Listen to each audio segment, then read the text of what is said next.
You feel that midday crash start to hit. Just after lunch, like clockwork, your eyelids get heavy, your energy dips, and your body quietly begs for a rest. So you lie down in bed for a quick nap. But somehow, instead of waking up refreshed, you feel groggy, stiff, and even more tired than before. Sound familiar? Well, there's a reason for that.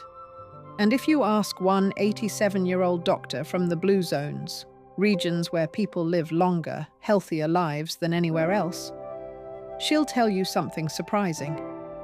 Never nap on a bed. It's not because rest is bad. In fact, rest is essential, especially after 60. But what she's seen, in her patients, her culture, and her own body, is that how you rest matters just as much as when. And for elders who want to protect their brain, their balance, and their long-term mobility, lying down flat in the middle of the day could be doing more harm than good. In today's video, we're going to unpack exactly why and what these long-living communities do instead. You'll discover why napping in bed is linked to sleep inertia, insulin spikes, and even cognitive decline. The exact habit this doctor uses instead, you can do it today.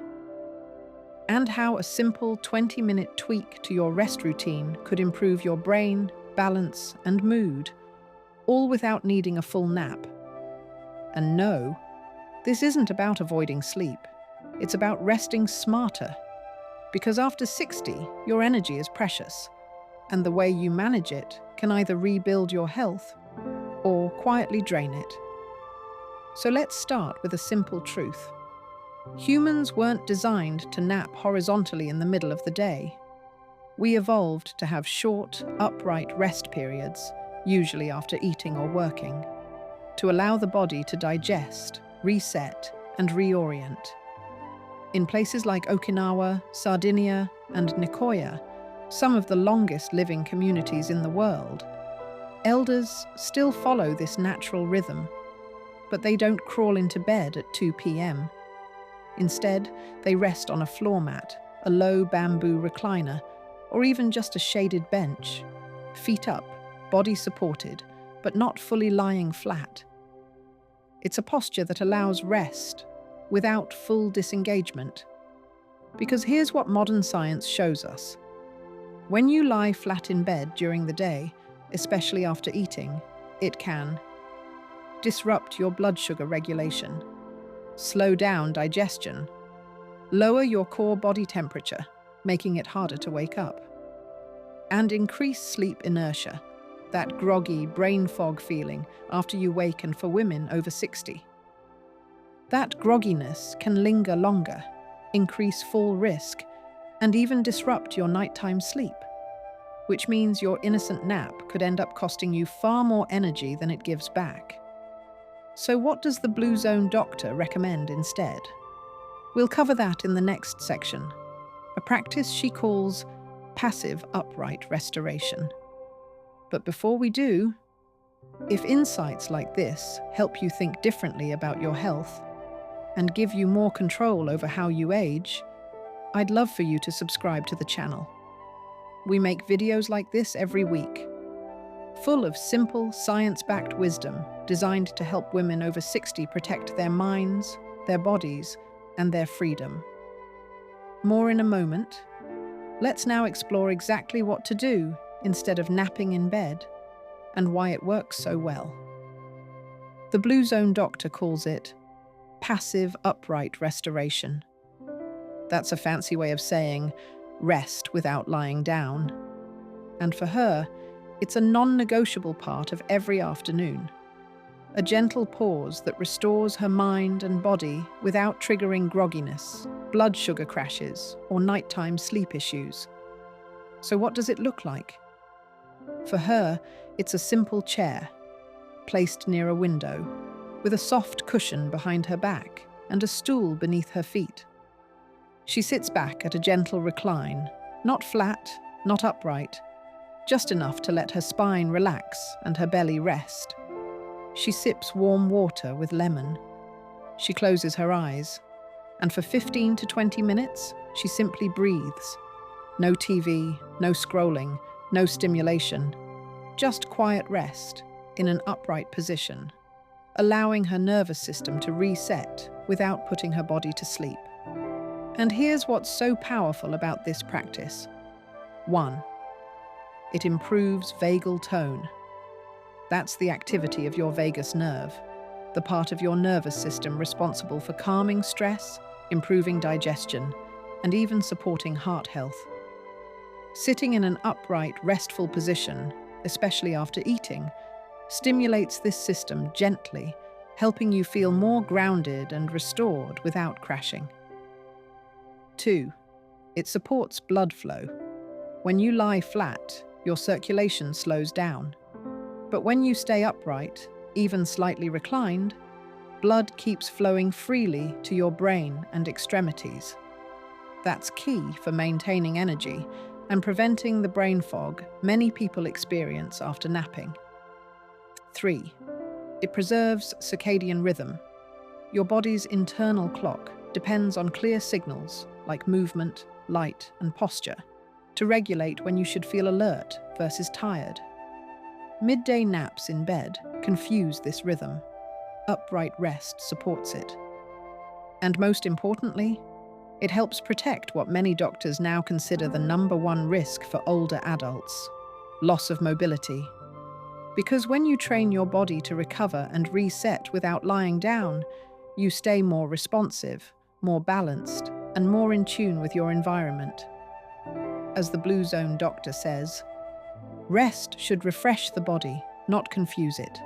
When you nap upright, you rest like the elders do, alert, present, and ready to keep living. Up next, we'll look at the science behind this practice and why researchers are starting to rethink the traditional nap entirely. Modern research is finally catching up to what our elders already knew. A 2022 study in Frontiers in Aging Neuroscience found that seniors who napped for longer than 30 minutes in bed, especially during the day, were significantly more likely to experience reduced cognitive function, slower reaction times, and even increased risk of cardiovascular issues. Why? Because long, flat naps confuse the body. They blur the lines between daytime and nighttime, and often leave you waking up groggy, dizzy, or worse, wide awake at 2 a.m. But here's the twist. The same study showed that brief, upright rest, sometimes even just 15 minutes, can improve mood, focus, and energy without disrupting sleep cycles. It's not about skipping rest entirely, it's about how you rest. And across the Blue Zones, from Okinawa to Sardinia, elders have long practiced a version of this. They sit in shady courtyards. They rest under trees. They pause in quiet corners with a warm drink, not flat on a couch or tucked under blankets. Their bodies stay gently alert, their minds calm, and their sleep at night remains deep and restorative. This upright habit is also a powerful way to protect circulation, especially in the legs. Because when you nap flat, blood pools more easily in the lower extremities, especially if your legs are bent or unsupported. But when you sit upright, with your feet elevated slightly, you maintain healthy venous return, meaning your blood gets pumped back to your heart efficiently, reducing pressure in the veins and lowering your risk of swelling or blood clots. It's subtle, but it adds up. Just like how 5 minutes of movement each morning can prime your legs for the day, 15 minutes of upright afternoon rest can protect your rhythm, your circulation, and your energy for the long haul. Coming up next, we'll explore how this practice can also protect your bones, brain, and even your mood.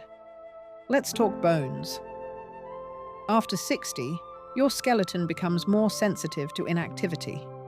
That means even short periods of lying flat, especially during the day, can quietly accelerate something called disuse demineralization, It's the process where bones start to lose density simply because they aren't bearing weight. It doesn't take much. In fact, studies show that even 1 hour of weightlessness, or non-weight-bearing posture, reduces the mechanical signals your bones need to stay strong. Now, imagine you're already moving less throughout the day, and then you lie down for a nap, and then sit for dinner, and then lounge to watch TV, and then lie down again for bed. That's hours and hours where your bones aren't getting any loading force at all. Which is why the elders in blue zones instinctively avoid long periods of flat rest, especially in the afternoon. Instead, they alternate between sitting on the floor and getting back up, which loads the hips and knees, perching upright on firm chairs with their spine aligned, or even leaning against walls or door frames in relaxed standing postures. These postures gently load the spine, hips, and legs, even during rest. And there's another hidden benefit: mood.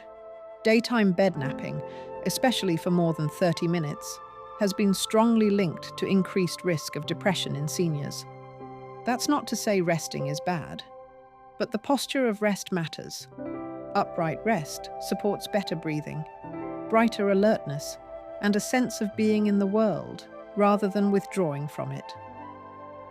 One Okinawan woman, age 94, put it beautifully. "I don't lie down unless it's night. I sit and sip tea. I listen to the birds. My eyes stay open to life." That's what this habit is really about. Not just avoiding a nap, but choosing a new way to restore your energy without giving up your vitality. Coming up, we'll go over a simple 3-step habit you can use to make the switch, starting today. So, how do you actually make this work? Let's say you're used to lying down for a nap, or maybe you don't nap at all, but you do spend a good chunk of your day sitting or reclining. Here's a simple 3-step routine used by elders in Sardinia and Okinawa to rest, recharge, and even boost circulation, all without lying down. Step 1. Midday reset walk, 2 to 5 minutes. Before any rest, take a brief stroll, even just inside the house or around your garden. This short burst of movement triggers fresh blood flow to your brain, neuromuscular engagement in your legs, and a natural dip in cortisol, helping you relax without needing full sleep. Step 2. Seated upright, micro rest, 10 to 20 minutes. Instead of lying flat, sit upright, either cross-legged on a cushion or on a chair with your feet grounded and spine gently tall. Then, close your eyes. Place one hand on your belly and breathe slowly for a few minutes, in through your nose, out through your mouth. This mimics the parasympathetic state of a nap, without disengaging your posture or bones. You can listen to soft music, or sip warm tea, or simply notice the feeling of breath and body. Step 3. Gentle stand-up reset. After your upright rest, stand and perform a simple stretch. Interlace your hands over your head. Gently stretch side to side. Then lift your heels off the floor and slowly lower them 5 to 10 times. This tells your body, we're still here, we're still strong. It reactivates circulation, it reawakens the spine, and it completes the cycle without ever needing to lie down. It may sound simple, but it's powerful, because ultimately, what these elders teach us is this: rest isn't about retreating from life, it's about engaging with it in a slower, softer way, without letting your muscles, bones, and mind fall asleep with you. And that brings us to one last story. One Blue Zone woman, now 94, said something unforgettable. "When I rest like a cat. I'm alert, soft, but ready to move. She doesn't nap in bed. She doesn't collapse into a couch. She perches by the window with tea, eyes closed, spine tall, listening to the birds. To her, resting is a conversation with life, not an escape from it. And maybe that's the key. Because in these quiet, intentional pauses, not flat on your back, but present in your body, something subtle begins to shift. You feel less foggy, less achy, more in tune. Your legs don't forget how to move. Your posture stays strong. And your days feel fuller, more connected, more alive. So the next time you feel the pull of the bed during the day, try something different. Sit up tall, breathe, and let your rest be as strong and graceful as the elders who still climb hills and laugh with great-grandchildren. And if this helped you think differently about aging, I'd love to invite you to do 3 small things. Tap the like button. It helps others discover this message. Subscribe to the channel. We're building something special here for women over 60. And in the comments below, let me know. How do you rest during the day? Have you ever tried napping upright? Or do you still nap in bed? Your story might just inspire someone else to move a little more and live a little better. And if you'd like to keep exploring simple ways to age with strength and grace, the next video on the screen might just be what you need. I'll see you there.